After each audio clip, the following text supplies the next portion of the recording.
ఇక్కడ రైతు ఆత్మహత్య, ఇక్కడ జీతాలు పడలేదు.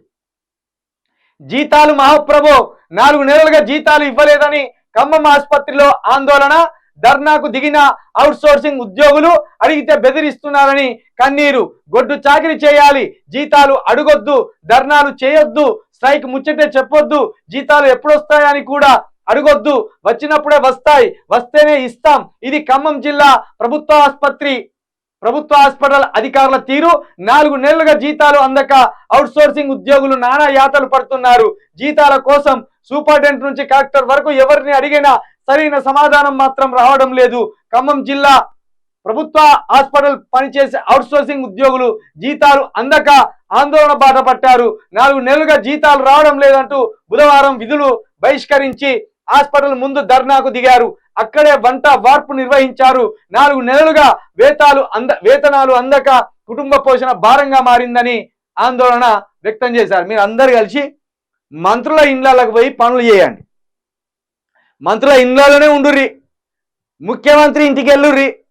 వీళ్ళన్నిటికీ సర్వరోగ నివారిణి కాంగ్రెస్ పార్టీ అధికారంలోకి రావాలన్నారు. మరి ఏమైంది? సర్వరోగ నివారిణి ఆగమైపోయింది. అవుట్సోర్సింగ్ ఉద్యోగస్తులు, పార్ట్ టైం ఉద్యోగస్తులు, కాంట్రాక్ట్ ఉద్యోగస్తుల బాధలు వర్ణాలితం. తెలంగాణ వస్తే కాంట్రాక్ట్ జాబులు ఉన్నాయన్నారు, తెలంగాణ వస్తే అవుట్సోర్సింగ్ జాబులు ఉన్నాయన్నారు, తెలంగాణ వస్తే పార్ట్ టైం ఉద్యోగులు ఉండరు అన్నారు. కానీ ఇంకా కొనసాగుతుంది. వాళ్ళకి వచ్చేదే అరకొర జీతం. ఇప్పుడు అవుట్సోర్సింగ్ ఉద్యోగుల కింద ఒక సంస్థ వీళ్ళని ఏర్పాటు చేసుకుంటుంది. ఆ సంస్థ ప్రభుత్వం దగ్గర నుంచి 30,000 తీసుకుంటే వీళ్ళకి 12,000 ఇస్తుంది. ఇట్లా ప్రతి దాంట్లో ఇప్పుడు హైదరాబాద్లోని గాంధీ హాస్పిటల్లో వాడు ఉన్నాడు, వాడు ఆంధ్రాకు సంబంధించిన కాంట్రాక్టర్.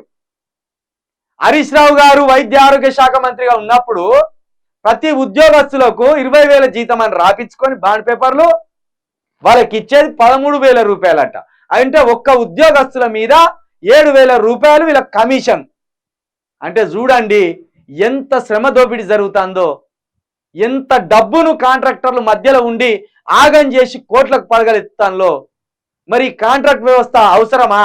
ఈ అవుట్సోర్సింగ్ వ్యవస్థ అవసరమా? పార్ట్ టైం వ్యవస్థ అవసరమా? వీళ్ళకు భరోసా ఇవ్వలేరా? వీళ్ళని ఇట్లనే సావాలా? వీళ్ళు రేవంత్ రెడ్డి గారు మీ పాలన వచ్చినాక కూడా వీళ్ళు గుర్తుకొస్తలేరా? మీ రాజకీయం మీదే తప్పించి ఒకరి బతుకులు కానీ ఒకరి సమస్యను కానీ తీర్చే ఉద్దేశం మీకు కూడా లేదా? అలాంటప్పుడు మీ దిక్కుమాలిన పాలన కూడా ఎందుకు? అందుకే ఒక పేదోడు ముఖ్యమంత్రి కావాలి. ఆయన పోతే ఈయన, ఈయన పోతే ఆయన. ఇదెందుకే? ఈ అవుట్సోర్సింగ్ ఉద్యోగస్తులకు భరోసా ఇవ్వరు.